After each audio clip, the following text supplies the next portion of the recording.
Bienvenidos a Culto a la Noche. Hermanos, estamos de regreso con una nueva historia y esta en especial les advierto que puede tocar fibras muy sensibles para algunas personas. Así que no olviden que todo es entretenimiento, pues no me gustaría que se sugestionen con esta historia.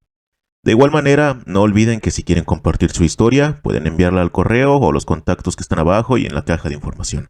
Antes de empezar, les pido dejar un like y suscribirse si aún no lo han hecho. Y bueno, dicho esto, no demos más vueltas, pónganse cómodos y vayamos con la historia. El abuelo volvió. Historia anónima enviada desde el Estado de México.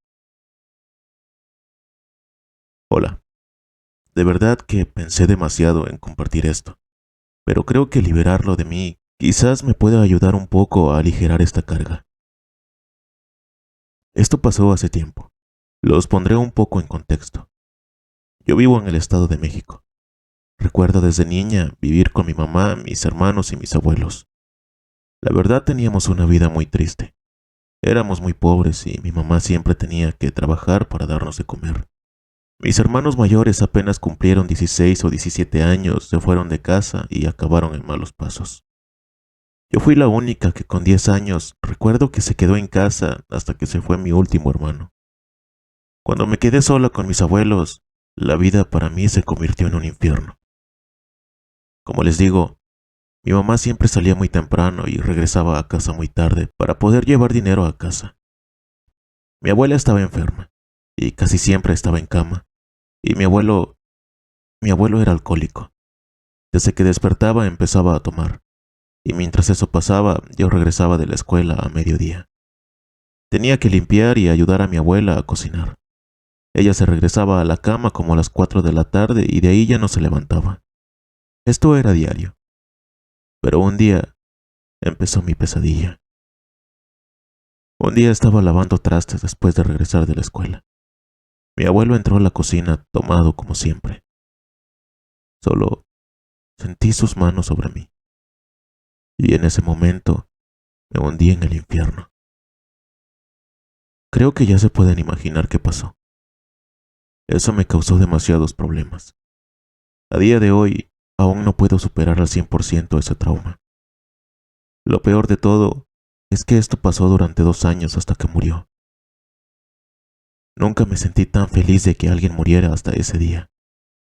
Hoy sé que tuve que contarlo todo desde el primer día, que tuve que huir de ahí, pero en ese momento me paralicé y no pude reaccionar. Tampoco dije nada porque mi mamá de por sí tenía muchos problemas. No quise darle otro y pensé que nadie me hubiera creído. Hasta aquí bien podría ser esta una historia de terror, pero por alguna broma cruel del destino, la muerte de mi abuelo no fue el final de mi pesadilla. Mi abuela es originaria de Tzintzuntzán, en Michoacán. Para los que no sepan, Tzintzuntzán es el lugar donde se vive el Día de Muertos con muchísima fe. Entonces, mi abuela nos inculcó mucho a poner nuestro altar y ofrendas a los difuntos. Para mí ese día era uno de mis favoritos.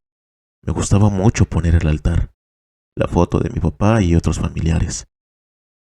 Pero días antes, yo en lo único que pensaba es que ese hombre no debería estar en el altar junto a mi papá y nuestros otros difuntos. No merecía que nadie lo recordara. Él merecía morir, y también morir en nuestros recuerdos. Pero en ese tiempo yo aún no había contado nada de lo que me había hecho. De mala gana tuve que ayudar a poner el altar y las ofrendas. Nosotros en casa siempre lo poníamos 3 días antes del 2 de noviembre. Desde que empezamos a armarlo, yo tenía una sensación muy extraña, como de presión, de frío y sentía como si alguien me observara. El 1 de noviembre, el día que se empiezan a abrir las puertas del más allá para que nuestros difuntos se preparen, pero solo los niños pueden salir ese día, recuerdo que todo el día me sentí muy débil, como triste creo. Se llegó la noche y me fui a la cama. Olvidaba decirles que en las noches antes de dormir, iba al altar y volteaba la foto de ese hombre. En mi mente, con eso no podría regresar. Ya estaba dormida ese día. Algo hizo que me despertara en la madrugada. Escuchaba ruidos extraños. Primero pensé que eran los gatos de la calle, pero aún seguía dormida. Luego puse más atención y se me congeló la sangre. Era un lamento. Quienes por desgracia han escuchado algún lamento saben lo horrible que se escucha. Lo escuchaba muy quedito, pero se alcanzaba a distinguir. Estaba aterrada, pero lo único en lo que pensaba era en ir a dormir con mi mamá. Me levanté de mi cama y abrí la puerta. Tenía que pasar el pasillo y pasar por donde teníamos el altar. Por un momento me sentí más tranquila porque estaba todo iluminado por las velas. Caminé un poco y volví a escuchar el lamento, como si estuviera dentro de la casa. Me congelé un momento. Volteé a ver el altar. La foto que había volteado del abuelo ahora estaba de frente otra vez. Volví a escuchar el lamento prácticamente cerca de mí. No quería voltear hacia atrás donde daba una puerta a la calle, pero algo me hizo hacerlo. Volteé poco a poco y vi a ese hombre. Tenía una cara horrible, pero era él. Quería correr al cuarto de mi mamá, pero estaba más cerca el mío, así que corrí a mi cuarto y me encerré. Me tapé de pies a cabeza, pero ese lamento no me dejaba dormir. Le empecé a gritar a mi mamá, pero no sé por qué no me escuchaba. Creo que estaba demasiado dormida. Mi única opción era volver a salir y entrar al cuarto de mi mamá. Me levanté de nuevo y, con todo el miedo del mundo, volví a salir del cuarto. Debía correr, pero los nervios me hacían andar con cautela. Sentí que el altar estaba demasiado lejos. Sentía que el altar estaba demasiado lejos. No quería voltear otra vez. Seguí caminando y, al llegar al altar, en una esquina, detrás de donde lo habíamos puesto, ahí estaba, sentado con la cabeza en las rodillas, con ese lamento horrible. Volví a paralizarme y vi cómo empezó a levantar la cabeza. Estaba horrible, la cara deformada como podrida y la quijada colgando. Bajó la cabeza al suelo y empezó a arrastrarse como si de una serpiente se tratara. Empecé a gritar y gritar, pero mi mamá no despertaba. Ese hombre estaba a punto de tomarme de un pie. Yo volteé a ver el altar y le grité a mi papá que me ayudara. Sentí como un golpe por dentro de mi cabeza y empecé a sentir una presión muy grande. Escuché un zumbido y mi sensación de terror desapareció. De repente vi cómo por el suelo algo empezó a arrastrar a ese hombre hasta las sombras y ahí desapareció. No me había dado cuenta, pero yo seguía gritando. Mi mamá ahí salió del cuarto y me abrazó, preguntándome qué pasaba. Yo le conté todo lo que había pasado y lo que me hizo ese hombre en el pasado antes de morir. Esa misma noche, mi mamá quitó su foto del altar y me pidió perdón por no poder protegerme. Me quedé a dormir con ella esa noche, y al siguiente día las dos fuimos a un psicólogo. Aunque a día de hoy seguimos yendo al psicólogo, la verdad es que no me gustó la respuesta que me dieron a lo que me sucedió ese 2 de noviembre. Yo no sé por qué ese hombre regresó. Él merecía estar en el infierno y que no pudiera regresar con nosotros. Pero si de algo puedo estar segura, es que esa noche mi papá volvió, y él me salvó de lo que sea que me hubiera hecho. Sé que es un día muy bonito para nosotros porque nuestros seres queridos regresan, pero a mí, por alguna razón, ese hombre me quería seguir acosando incluso aún después de muerto.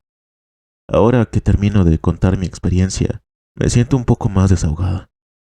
Espero algún día volver a disfrutar tanto como antes el Día de Muertos, porque sé que mi papá siempre regresa para visitarnos. Gracias por contar mi historia y saludos a todo el culto.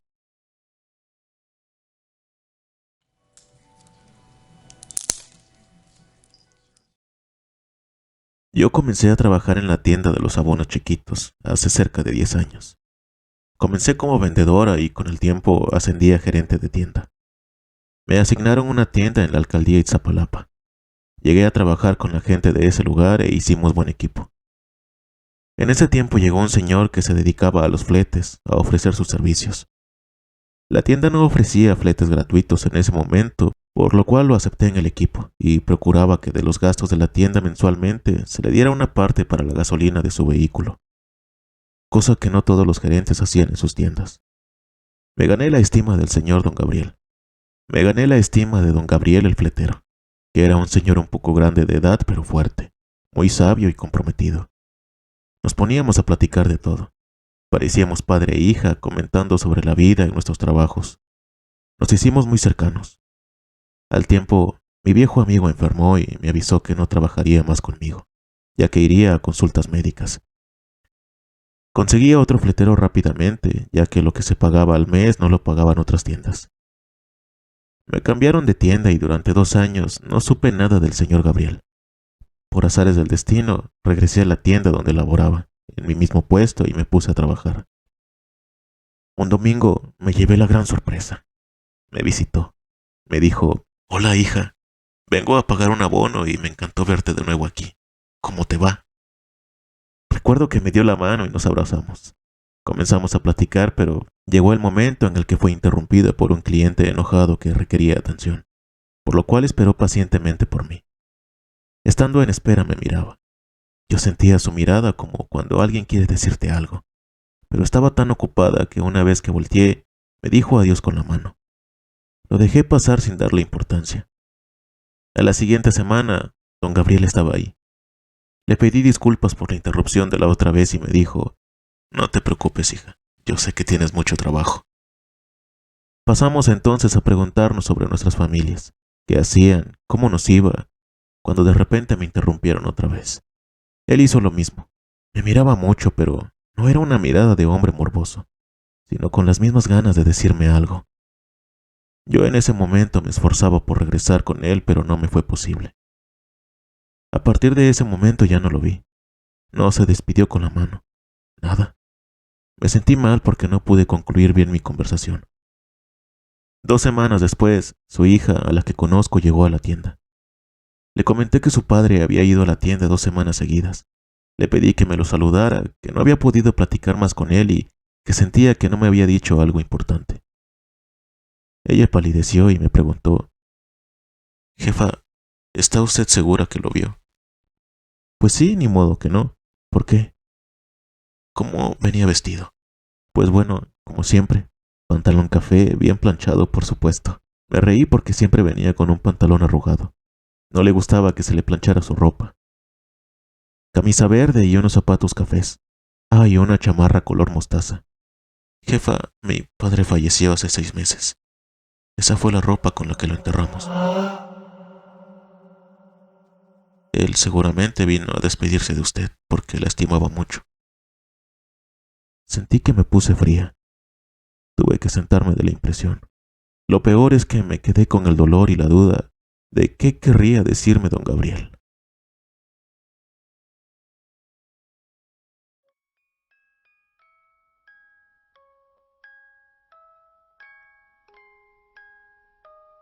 Hermanos, ¿qué les parecieron estas historias? Gracias a quienes las compartieron y a ustedes por llegar hasta aquí. Espero que sus difuntos regresen y los visiten con mucha alegría y no con terror como en esta historia. Déjenme saber su opinión en los comentarios. Antes de irnos, no olviden dejar un like y suscribirse si aún no lo han hecho. Y bueno, hermanos, por hoy ha sido todo. Nos vemos la próxima y recuerden, ya pueden descansar en paz.